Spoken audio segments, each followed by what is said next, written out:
I'm excited to be joined by Colin Butler, Global Head of Institutional Capital, and Matt Blumberg, VP of Institutional Capital, both from Polygon Labs, for the fourth edition of our quarterly State of Polygon call. We'll cover several topics around Polygon, starting with important advancements in 2023 and highlights from the fourth quarter, before discussing what we can look forward to this year.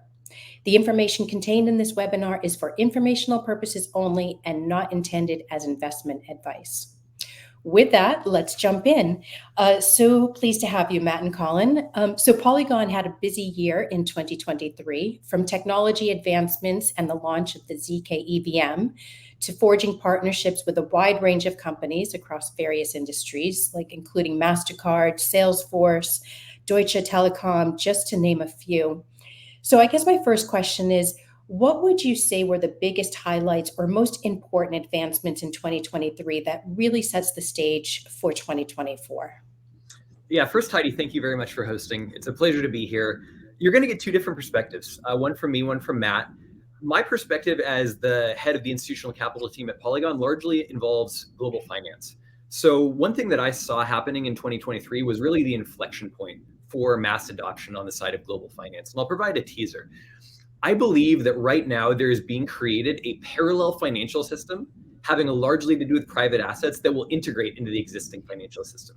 And there's a lot of financial incentives for the global economy to adopt this new way of transferring value, and it's largely on blockchain. And Polygon is, the exciting part for me is Polygon is right at the center of that. So I'm going to leave that as a teaser, and I know we'll get into it more a little later in the call. Thanks, Colin, and thanks, Heidi, for hosting us. Yeah, I guess to provide a little bit of a different perspective, I would say that 2023 was really the laying of the groundwork for the large, mass ecosystem that we're building out here at Polygon, right? It was sort of going live with the zkEVM to start, showing what was possible. I mean, that was like a huge technical feat in and of itself at the time. It was going live with lots of other zkEVMs. So, the first handful, I think we're up to 15 or so now, chains that are building on our Polygon CDK, names like IMX and, OKX's X1 chain, laying out sort of the groundwork for how we see this vision of the future of scaling Ethereum. So for me, it's about, it's easy to forget that like Polygon 2.0, we just announced that, 6-7 months ago, right? That's what's so exciting for me. It's the laying of the groundwork and laying out the architecture for how we can truly get this tech to a point where it scales for global adoption. Fabulous, and perfect segue into sort of what I want to dig a little bit deeper into is some of those technology advancements, and certainly the announcement around Polygon 2.0. But first, Matt, maybe we can talk about how did the launch of the zkEVM layer 2 change how development teams can interact with Polygon? For example, why would a team choose to build on zkEVM versus Polygon POS? And part two, if I may, how has zkEVM adoption, has it underperformed or exceeded your expectations so far? Great questions. So I think the name of the game with Polygon zkEVM is it's really all about security, right? That's sort of like the end goal of all of the layer 2 architectures really is inheriting the security of Ethereum while being able to provide essentially like infinite block space, right? So with zk rollups, we get there in a much more secure way where like if Bitcoin is money secured by math and cryptography, Polygon zkEVM is block space secured by math and cryptography. You don't have to have the same level of trust assumptions you do on an optimistic rollup or on a sidechain, right? And historically, POS has sort of played this this in-between role, right? It inherits a little bit of security from Ethereum, more than just like a typical sidechain like an Avalanche, right? Or like a Solana, where they're sort of completely disconnected from the Ethereum ecosystem. The bridge is secured by stake on Ethereum L1. The validator set, the staking, all of that is sort of on the L1 through smart contracts on Ethereum. So there's more security, and then we have, you know, periodic state commitments that are posted to the ETH1. So there's more security than just like a classic sidechain. But POS didn't really inherit the full security of Ethereum the way that like mechanically Polygon zkEVM does. So who does that appeal to, right? Who are the more security sensitive applications? Definitely DeFi. So I think with zkEVM, what we really envision is that it can be a DeFi hub for the future Polygon 2.0 ecosystem, where if you're a gaming chain or an app chain and you need to include DeFi features because of our interoperability, you'll be able to reference zkEVM as the sort of de facto DeFi chain within the layer 2 ecosystem. So I think when it comes to which teams want to deploy there, you kind of see a mix, right? Generally speaking, DeFi teams want to deploy there. Gaming teams, on the other hand, they might want to deploy on POS, or they might want to deploy their own app chains, right? So it's really like all about inheriting the maximum level of security. We have data availability on Ethereum. We have a full-on zkEVM posting proofs to Ethereum. And so it's all about like security, security, security. This has typically been an issue for rollup, you know, TVL scaling in the past, right? If you look at like an optimistic rollup, if I'm like an Ether whale, why would I bridge my assets to an optimistic rollup? It's just not worth the trust assumptions for me, right? I can just keep them on mainnet and I can afford to pay my fees there.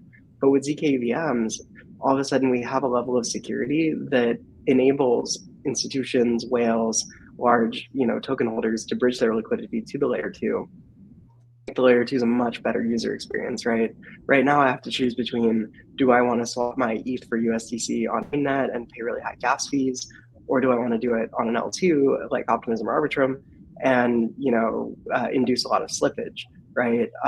With zk rollups, we kind of eliminate that issue because suddenly people are going to feel safe providing liquidity on the L2 in a way that they feel they can get the same security as they would get on the L1.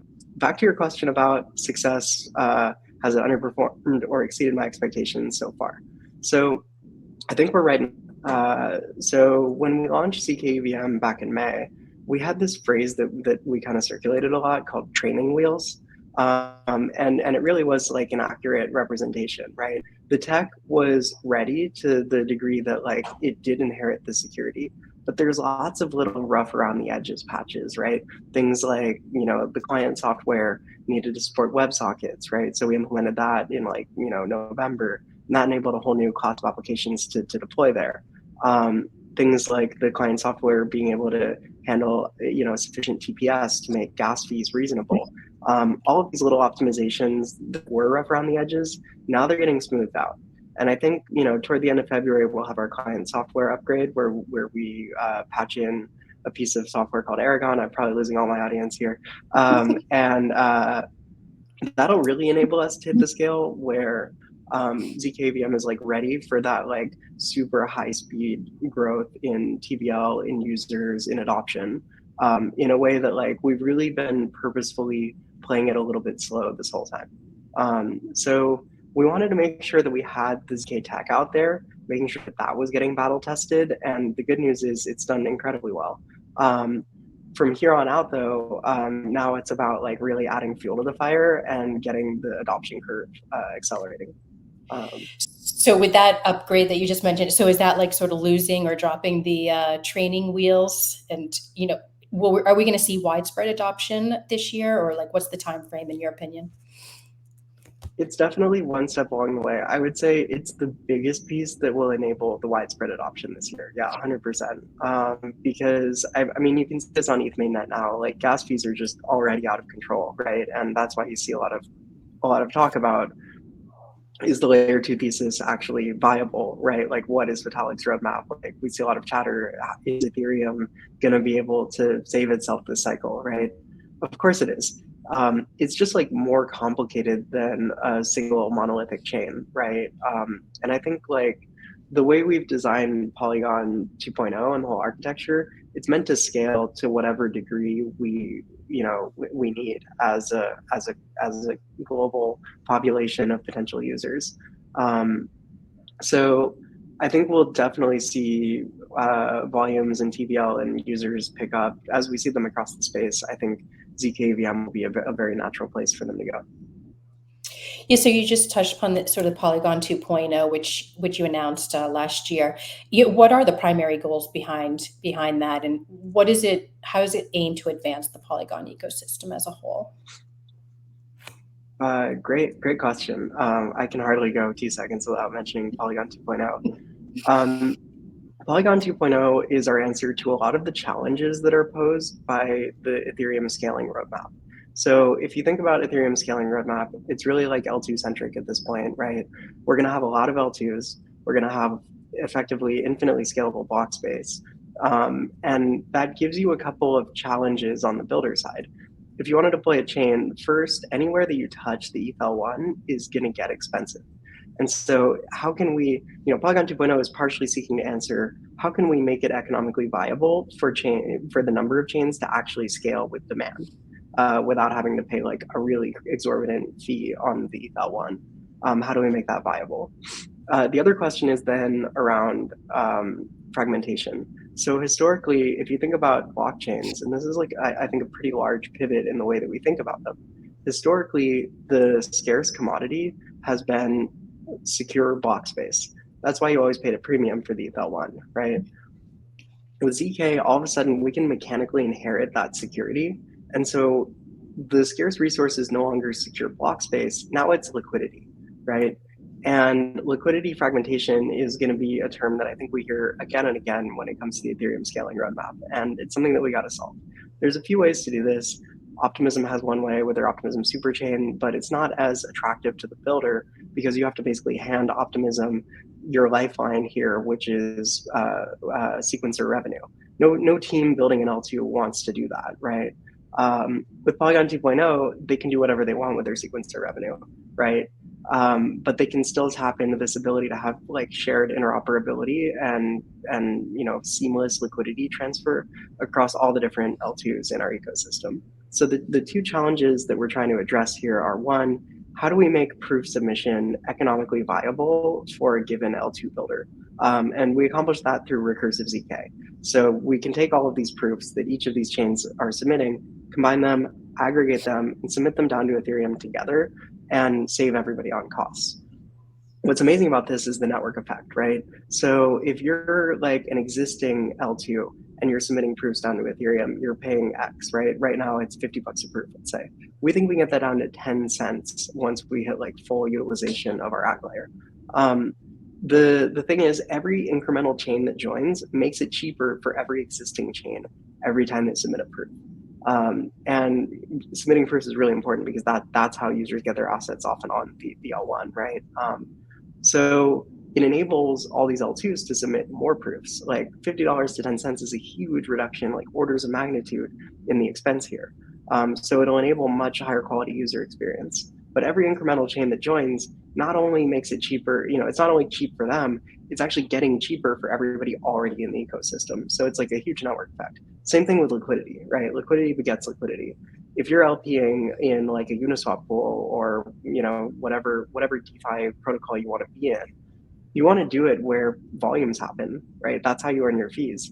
And volumes are going to go where the most liquidity is. So as a result, like if I'm deploying my app chain in a place where I want to get access to large amounts of liquidity, I can do it in the Polygon ecosystem, and I can get access to all of the liquidity that exists across Polygon zkEVM, across X1, across IMX zkEVM, Canto, like all of the Polygon 2.0 chains will feed liquidity amongst each other seamlessly. So it's this sort of vision of the world where it actually becomes economically viable to have like unlimited scaling at the block space in the block space vertical, and then infinite or seamless liquidity for in the liquidity vertical as well, where you're going to get access to all of the liquidity across all the chains seamlessly. It'll be a really easy user experience. That's Polygon 2.0 in a nutshell. Excellent. Well summarized. And with Polygon 2.0, you're going to introduce this hyper-productive token called Pol. So what is Pol? What are key features, and like how does it differ from Matic? Thanks. Yeah, this is one that I think we probably could have telegraphed a little bit better to the market. So Pol is really like the way that I think about it is it's an upgrade to Matic, right? So we had Matic, and the vision for Matic was always to be used across multiple chains, right? And back in the day, we launched Matic on the Binance Launchpad, right? And we had this idea that every time there was a new chain released, it was going to increase the total circulating supply or the total FTB by like 8% or something. And so you can imagine we have Polygon POS as the first chain, and then we have Polygon zkEVM as the second chain, and that would, like, releasing the next chain would automatically increment the FDV of the token to help us do things like incentivize activity, bootstrap liquidity, network effects, all of that, and then also to help people build out projects within our ecosystem through grants, right? When we took this approach to Binance, there was some pushback. Like, you can't have a mint button on your token. People are not going to feel safe if you do that. And I think that's pretty valid, because how do I know you're not just going to print infinite supply, right? And so we kind of reached like this compromise where we start with Matic, and that was really meant to be just for the POS chain. And then now that we've released our plans and kind of updated our architecture for Polygon 2.0, we need a way to have a little bit of increased supply as we go forward, right? Because it's just like, it's multiple chains, right? So I think the way that I think about it is it's an upgrade. It's like one-to-one. We have the contracts live. You can swap your Matic for Pol, and it's going to be up to the community the degree to which they like when they want to do it, right? I would say that the economically optimal time to do it is when Pol becomes the staking token for Polygon POS. So with Pol, we have this staking hub. That's a big, like a very core part of the Polygon 2.0 architecture. And we did this for a reason. And the reason is it's very difficult as a builder to bootstrap the crypto economic security that your network might need on its own. And we've seen this before. We've seen it with shared security on Cosmos, for example. We've seen it with Polkadot, right? But the key difference is that this is sort of like permissionless. So when you stake your Pol, you'll be able to participate in multiple roles, as we call them. So you'll be able to stake for Polygon POS, which it will migrate to Oblivion. You'll be able to stake for IMX zkEVM. Pol will be the staking token there, even though IMX is the gas token. You'll be able to stake for like a whole host of other decentralized sequencers, decentralized infrastructure, right? So if you're a game developer, you might want to have a smaller piece of data availability. You might not need the full decentralization of Ethereum DA. You might not need the full decentralization of Celestia DA, right? Maybe you just need a few nodes. And you just want it to be more decentralized than AWS, right? Because your users are already trusting you not to rug the game. And so there's a fair amount of trust going on. They can also trust a less decentralized data availability solution. So we have local data availability as an option where you can go to the Pol stakers and say, hey, I need 3-4 nodes to provide security, to provide DA for my blockchain, right?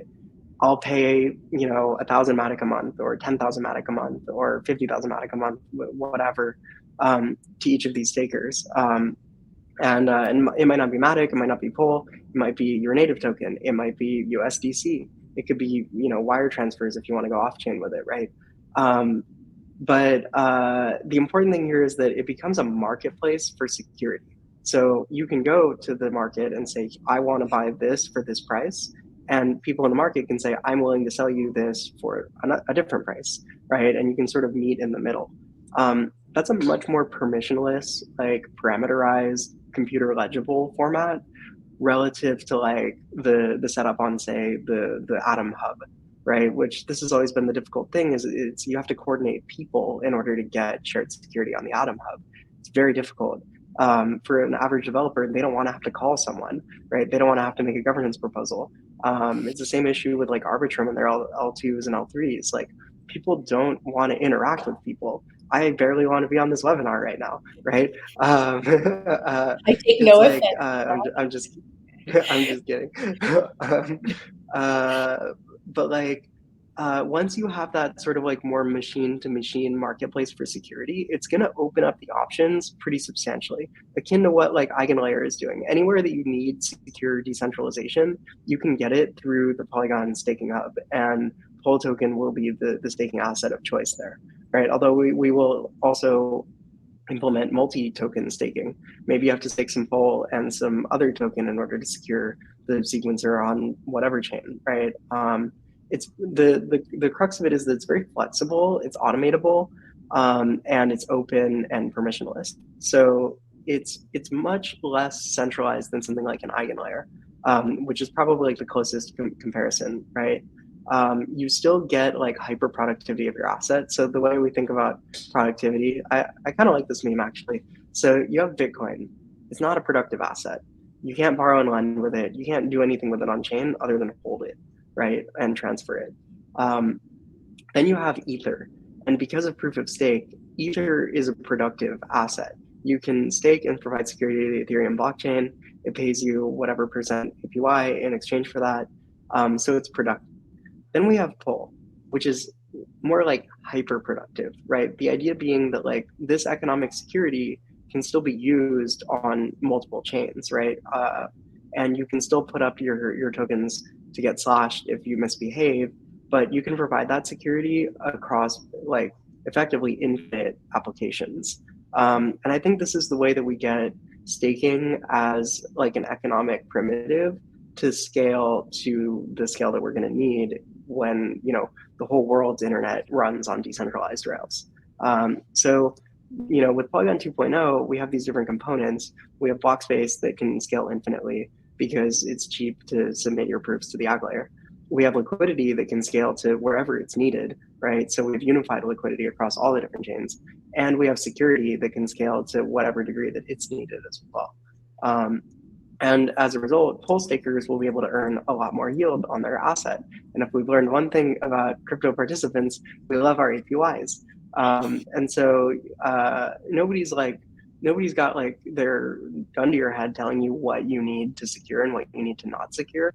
And there's no like centralized vector the way that like EigenLayer is going to have it, where if there's a slashing, there's like 8 humans that get to decide if they want to roll that back or if they want to proceed with it, right? There's just so much more trust involved in like a centralized committee like that. With the Polygon staking hub, it's all automated, right? And you'll be able to choose what risks you want to take with your assets every single time. And so to me, that's a much better model because it enables people to participate on both sides of the market to the degree that they want. Excellent. Thank you for that. One more question on the technology front, and then Colin, I promise we're going to bring you into this conversation. But just, so Polygon launched the chain development CDK in August of last year.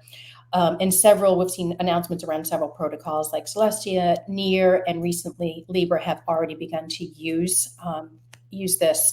Can you give us a high-level overview of the CDK and how it impacts the blockchain development space and why teams are choosing to build on it? Thanks. Yeah. So CDK, I would frame it as our version of either like the Cosmos SDK or the OP stack, right? The key differentiators are there's a couple. The first one is you get zk security out of the box, right? For a lot of builders, that's like non-negotiable because they know that in order to have any meaningful amount of user activity, people don't want to make trust assumptions, right? They're like zk aligns much more well with crypto values than an optimistic rollup framework or a standalone sidechain does. So CDK is our software stack that makes it super easy to implement an L2. Like I've seen people at hackathons stand one up in a half hour. It's pretty amazing. The other thing that CDK gets you though, and I think this one like goes a little bit unnoticed, is it gets you access to the AG layer. It gets you access to that like interoperability and cheap like submission of proofs in a way that none of the other stacks do. And so it's a little bit like why do you build on Cosmos SDK? It gets you access to IBC, right? That's a way for your chain to live not just as an islet, but as part of like a broader ecosystem.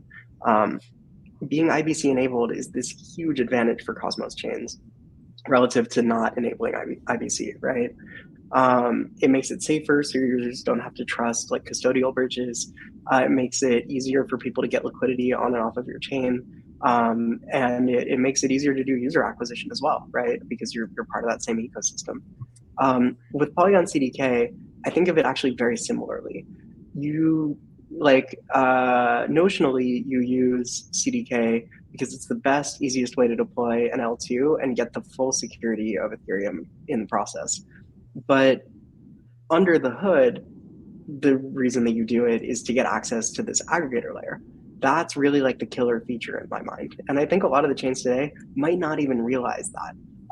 But as time goes on, it's going to become much more clear that like this is what we're playing for. The aggregator layer is like the crux of the Polygon 2.0 like architecture, right?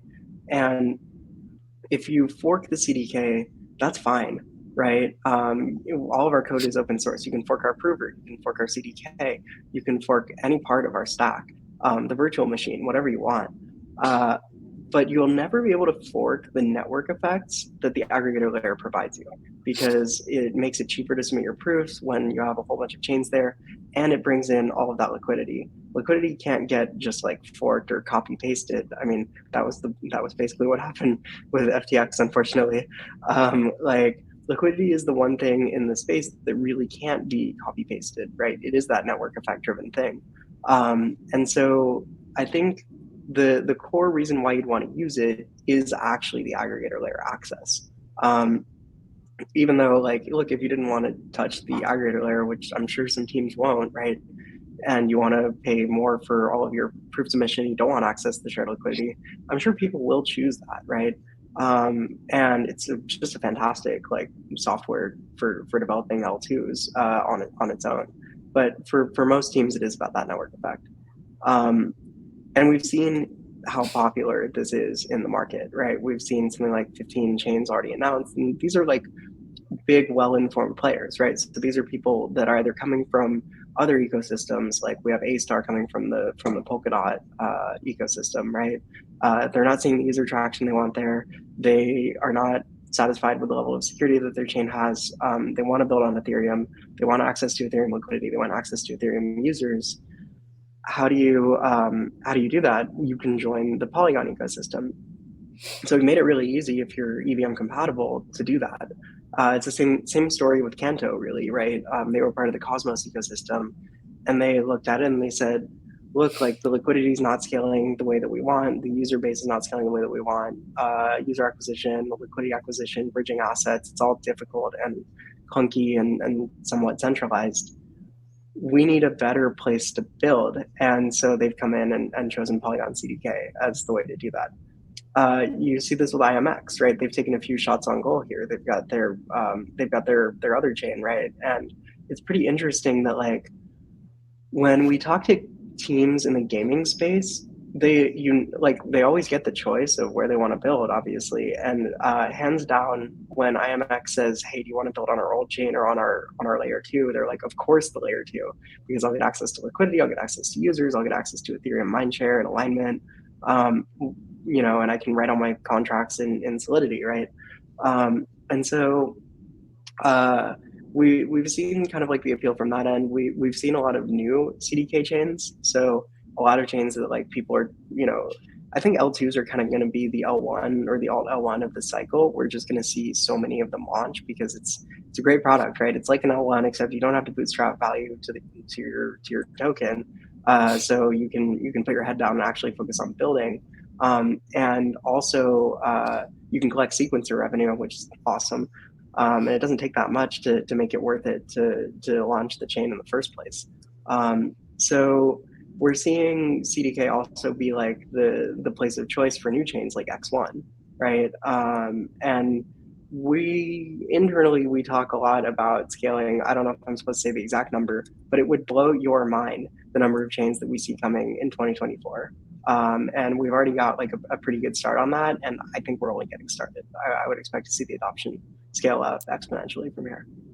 Excellent. Okay, well, we're going to definitely stay tuned and watch for that. Turning direction just a little bit. So HSBC performed a live demo of Polygon ID at Hong Kong FinTech Week. I believe it was last November. This showcased pretty exciting potential for decentralized identity within the financial services space. Can you explain what is decentralized identity and Polygon ID specifically, and what Polygon ID addresses, how it addresses the challenges of KYC and data privacy in like sort of the traditional banking sector and, maybe even other areas as well? Thanks. Yeah, I mean, Polygon ID is something that I'm super excited about, right? I think if you think about ZK tech, we've spoken so far about all the ways that it enables you to scale in a secure way, to get like secure cross-blockchain communication. But there's a whole other angle here, which is privacy. And ZK is a very powerful tool that can enable user privacy and data ownership going forward. So the way that I think about it is ZK can allow you to prove something without revealing everything else. So Polygon ID works on this sort of approach where you have credential issuers and then you have applications that consume the credentials. So for example, if I want to buy a tokenized version of, I don't know, Tesla stock, right? Well, in order to do that in a compliant way, I have to prove that I'm, a US citizen. I have to prove that I'm above a certain age, right? And all of the other things to comply with like SEC regulations around participating in the US capital markets, right? Today, the only way that I could do that is by sharing all of my identity information with my broker. And, I feel like it goes without saying, but I don't like sharing all my data with everyone, right? It's just like an overreach of privacy here. It's like I have to KYC to buy, you can see a world going forward where I have to KYC to buy a bagel, right? And the thing is, if I go into a bar, they don't need to know my address. I might not want the bouncer to know my address, my phone number, whatever. I might just want to prove that I'm over the age of 21, right? That's the relevant thing here. They might not even need to know my name. All they need to know is that I'm a person that has the attribute of being over 21. And so you can see kind of like the real world parallel where it's about selective data disclosure, about being able to own your data and choosing who gets access to it as appropriate. So that's one angle is the privacy side.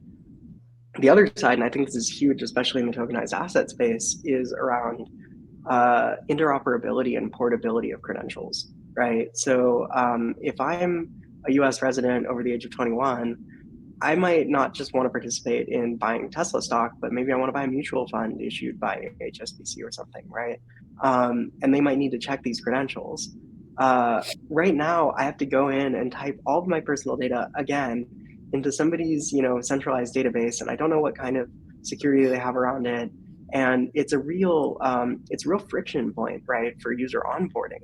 And there's a reason that once people choose a credit card, once they choose a bank, that's it, right? And the highest ROI period of time for banks to advertise to people is right before they set up their direct deposit at a new job, right? And huge amounts of advertising budget at consumer finance businesses go toward targeting people right out of college, right? Because once they set up their direct deposit in their first job, they're just going to continue using that bank account for everything going forward.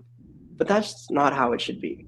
The global financial system should work for people the same way it works for institutions. It should be the fact that whatever opportunities are legally available to me are always legally available to me. And it shouldn't be the case that I have this huge amount of overhead to go through and jump through hoops and type my information into a database and risk myself, risk my data privacy, risk suffering a hack every time I want to get access to some financial product. And that's kind of part of the vision behind crypto is not having to go through centralized entities to do this. How do you square that away with compliance though, right? We still want to make sure that North Korea doesn't have access to US capital market opportunities, right? We want to make sure that people are able to access things in a responsible way, and that people aren't getting scammed all the time. So what you can have is portable credentials as well. So I could have a proof on chain that I am, say, a US citizen as done, KYC'd by whichever KYC company I want. And then as long as the institutions that issue these assets are willing to trust that KYC company, and there's only like 3, right? I mean, we've all been there. Sign up for a centralized exchange, you type in your name, your address, they make you take a selfie. Like there's like 3 APIs that everybody's hitting under the hood.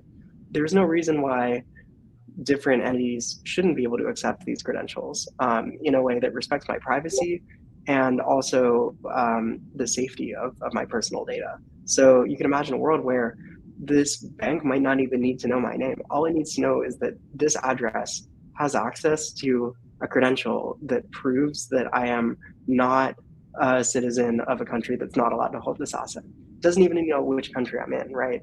It's just about like privacy, disclosing personal data exactly to the degree that's necessary by law, and then that's it. And for all the rest, I don't have to worry as much as a consumer. So it's better for customer acquisition. It's like a way smoother onboarding experience to have portable credentials, right? And it's better for me as the user because I don't have to engage in nearly as much trust in these centralized entities. Yeah, thanks for sharing that. Certainly a great use case for blockchain technology. Colin, I promised we were going to start to engage you. So let's talk about partnerships, because I know Polygon has had a pretty significant partnership strategy. What does the strategy look like for 2024? Can you share any insights on particular areas of focus or industries that you're going to be target for collaboration? To be clear, Heidi, I think the vast majority of the people in the industry wake up excited to hear what Matt has to say and not what I have to say. To go deep into the tech. Don't sell yourself short. Yeah, well, I could speak about that. I love rapping with Matt on that stuff because it's some of the most impressive technology I think we've created in history in terms of what it does for humanity. But those are probably kind of personal views and people that are deep into crypto. In terms of the quote unquote business side, we don't look at them necessarily as partnerships, but these are collaborations. I think Polygon can be better thought of almost as like Linux, right? It's a free software. It's a platform for which anybody can take and build. And you can think of the idea that, there's an argument that Amazon wouldn't have made it past the first 10 years if it didn't have Linux as kind of a free platform. So I think that's the way Polygon envisions itself, is really a decentralized organization. We're not necessarily partnering in the way that you're going to do X part of the work and we're going to do part of the work, but it's more like we understand this technology really, really well because a lot of it was created in-house. And so we're here to provide that education for you to use it and take it in the direction for whatever use case you might choose. And so as discrete examples of that and getting into particular areas of focus or industries, I would probably highlight 3. So if you think of the announcement that went out the other day with regards to Fox News using Polygon technology as a way to prevent people from believing that a video comes out, essentially it's fake news, right? This is the prevention of the spread of fake news, where a media participant can verify on the blockchain that this media was created by them. And so these are kind of this is one of the ideas that I personally get excited about. Do you think coming into the new election that this is going to be a very, very hot topic? Mm-hmm. It's cool to be able to allow people a way to understand ultimately what's true and what's not. It's something that we have a significant challenge with, quite frankly, in America. There's a ton of disinformation. The internet and technology is only exacerbating that challenge. And hopefully this technology allows, to some degree, people to dial that back and bring it back to the point where it's just more clear what reality looks like. And as a people, as a civilization, we can align on a vision of reality that we share, as opposed to one that's disparate and divides people. So that's kind of one area I think that you can see more of a future developing in is this kind of interaction with artificial intelligence, and especially as it is involved in kind of creating data that may or may not be essentially real or valid or a version of the truth. And then there's 2 others that I would also highlight. One, I would focus, I think what I see evolving is this ability for global loyalty programs. Like, you think the percentage of revenues that an airline actually makes, it's actually based on their loyalty program. It's not even necessarily based on, amount of tickets that they sell, or people would think of as their traditional business model. You could think of it as blockchain integrates more with loyalty programs, you can do cool things like take the loyalty points that you get from one platform and trade them on another. And I foresee these in the coming year as becoming very, very active markets based on the folks that I know that are building up Polygon. And these are, call it just major global brands. And I think that the things that will enable over time are just going to be really exciting. Like really big markets spring out based on the technology where there was just no prior market before. So I think it's going to make it a much more usable experience for the end customer. And then third, I of course always from my seat speak about the rewiring and re-engineering of the global financial system. For Matt and I on the institutional side, that's always around the hoop in conversation. It's an area where I focus a lot. And I think, and the people that I speak with regularly see 2024 as really the year where that scales. Like inflection point happened in 2023. The year where a lot of these ideas scale happens in 2024. Excellent. I think that's a really good segue into, I want to talk about RWAs, tokenization.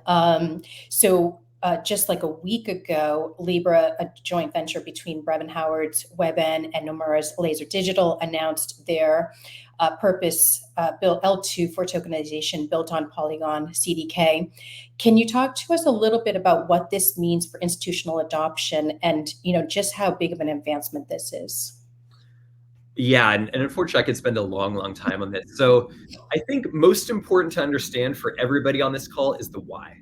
Like, why is this important? What are the drivers behind it? How relevant? So Libre, for the first time, I think, is the big business-to-business unlock, whereby you start getting private assets and private equity assets specifically, and alternative assets into the hands of a much greater, more diverse range of people. And I would try to give a high-level framework just to help everybody understand like why this is happening and maybe some indication as to how quickly it will happen. There was a good report by Bain Capital the other day, and the report essentially said there's a $400 billion revenue opportunity for alternative investment managers that can be unlocked by blockchain.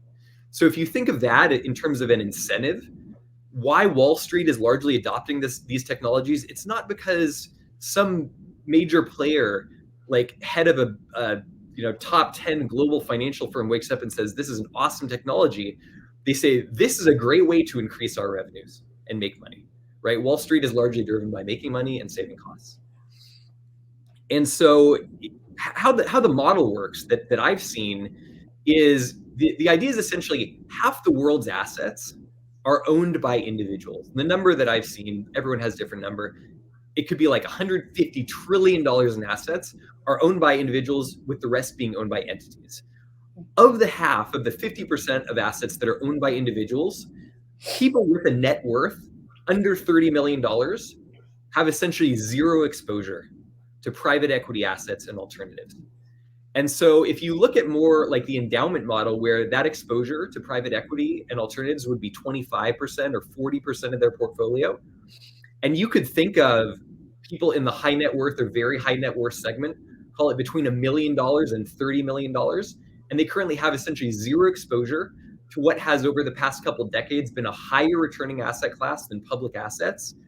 You can paint a picture and create an argument that as that exposure goes from 0 to 5% to between 10 and 20%, there's a massive, massive shift in capital that's going to happen over the course of call it the 5 to 10 year time horizon. You're essentially creating an entire market around private assets that's going to spring up in parallel with the current existing public infrastructure. And the cool part is it's all going to integrate into the current infrastructure. It's not like we're disintermediating the banks. What we built over the past 100 years goes to zero. That's not why the traditional financial institutions are adopting this. It's because it can ultimately integrate and grow the pie, grow the global pool of assets that is traded. And the cool part from our seat in the blockchain side is that a lot of this stuff will happen on chain. And it happens on chain because it makes more sense in a lot of ways. It happens because once you fractionalize an asset, you can lower the minimum from, call it like a $5 million number to a $10,000 number. And then you can package it in such a way, and this is where Libre comes in. You could package it in such a way when the person goes into their private bank and speaks with their private banker from JP Morgan or Goldman Sachs or HSBC, all the major global organizations. For the first time, that ultra high net worth or high net worth manager will say, what do you think about a 5% allocation to this asset class? And tokenization will be the way that you can access that. So we kind of love abstracting the tech away for a lot of people, right? Like your average citizen, like when they listen to, Matt go through like why he's excited about technology, the eyes are going to glaze over. All they will see is essentially for the first time, they can have a part of their portfolio returning, call it 15%, with a certain, risk-adjusted rate of return. But what it represents really for them is diversification. And it's almost that simple, right? It's what you get is diversification. The cool parts about it and why the blockchain side of it is important is because you can, in the future vision, allow for collateral, borrow and lend. You can borrow against your held assets on the blockchain. You trade it 24/7. There's more liquidity. And most important, I think, down the road is transparency, right? Full transparency, which you don't currently have. And I think those are the ideas that tip the technology in the favor of mass adoption by the global institutions and entities that will adopt it. And then, of course, it's a greater offering ultimately for the customer. Mm-hmm. And I'm going to pause there because I know that was a lot to unpack. Yeah, that was a lot. I mean, let's, maybe continue with like some of these big numbers that are being touted out there. So according to DeFi Llama, real world assets currently hold a TVL of 5.6 billion. Lots of reports, you had mentioned the Bain report, but there's also HSBC and Northern Trust. They predicted earlier this year, roughly 5 to 10% of all assets will be tokenized by 2030. That's like 19.5 trillion. I mean, do you think these numbers are achievable? But I think more importantly, what's your strategy, Polygon strategy to RWAs, and how are you positioned to take advantage of this new market? Yeah, I would say that the current numbers of TVL are very small relative to the world's global financial markets.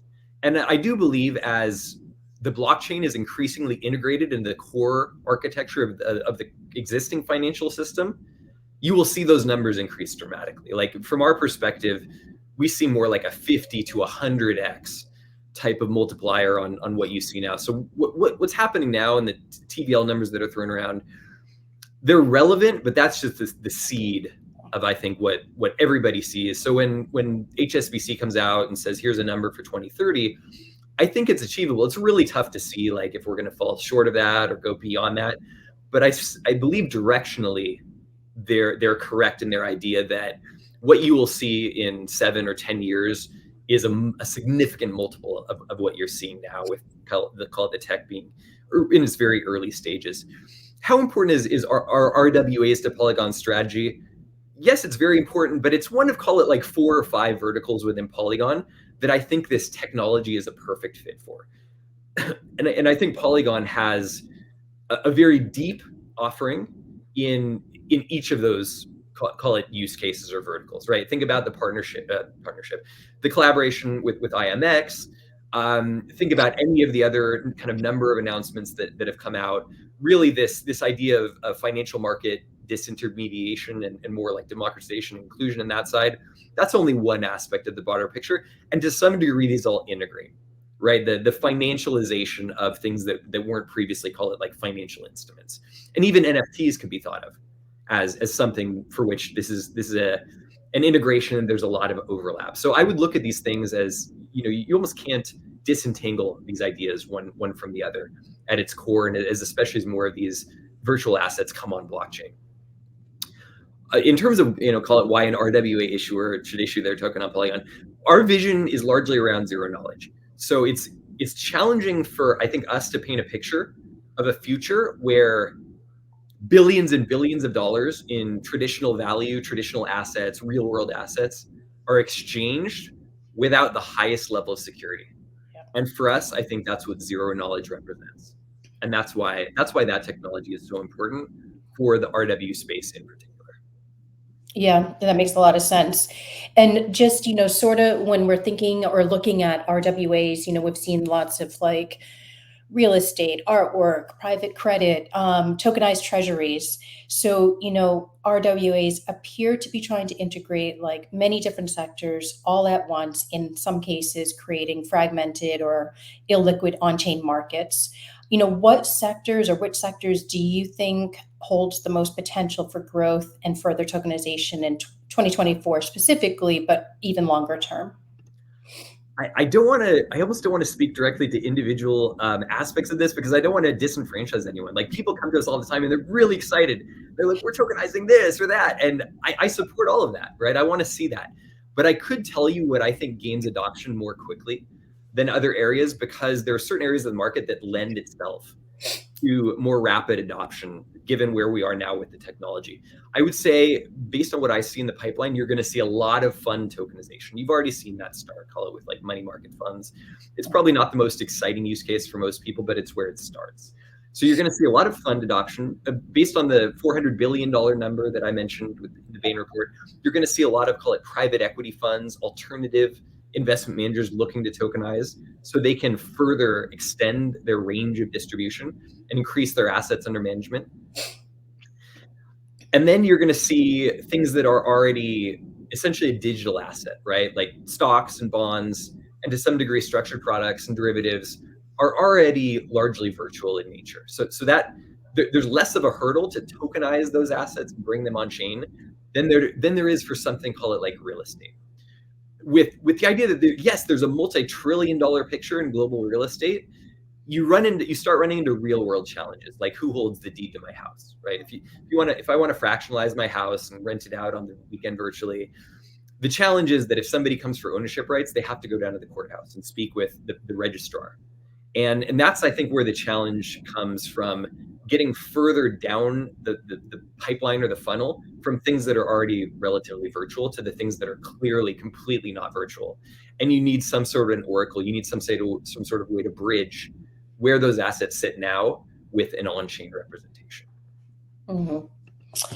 And maybe just to kind of close out this whole discussion around RWAs, tokenization. So early last year in February, Siemens issued its first digital bond on Polygon. And my understanding, it really shortened the settlement period from 7 days to just 1 day, which is pretty incredible, really de-risking its whole issuance process. So, thinking about that, what other industries or sectors could similarly benefit from adopting tokenization, and how might it transform their operational models? Yeah, the challenge is just providing one answer. One that's come up. So first, you have to get through all of, call it, traditional finance in terms of putting them on chain, de-risking their platforms. The Siemens example was great, but it was a very early instance.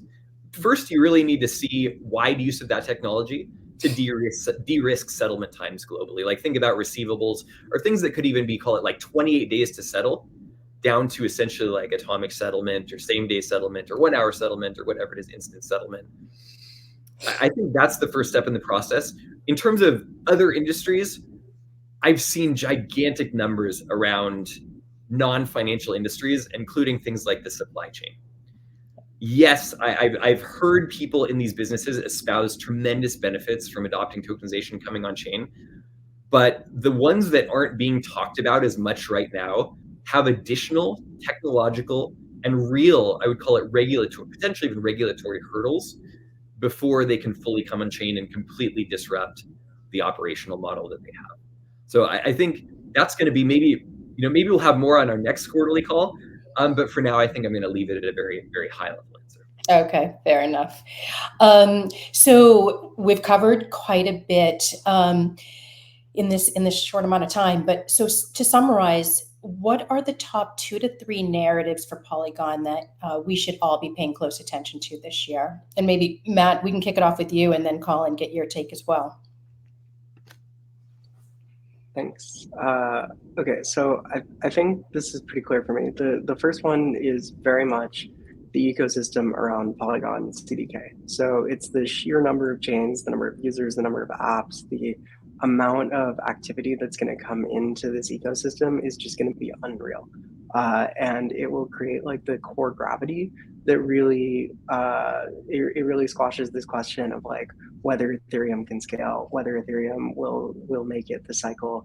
I think it's going to be abundantly clear that like yes, but through Polygon CDK, right? Just the size of that ecosystem is the first thing that I would be on the lookout for this year. It's already started and it's just going to grow. The next piece I think is around the interoperability layer, and this is the AG layer, the interop layer, whatever you want to call it. I think that it's one of those, sometimes in crypto you have these technical things that like go unnoticed until they really change what's possible. And this is going to really change what's possible. And I think it's easy to sleep on the progress that we're making toward that because it is so technical in nature. But just imagine the possibilities if we could have truly safe interoperability across blockchain platforms. That's what zk Tech brings to the table when it comes to the interop layer.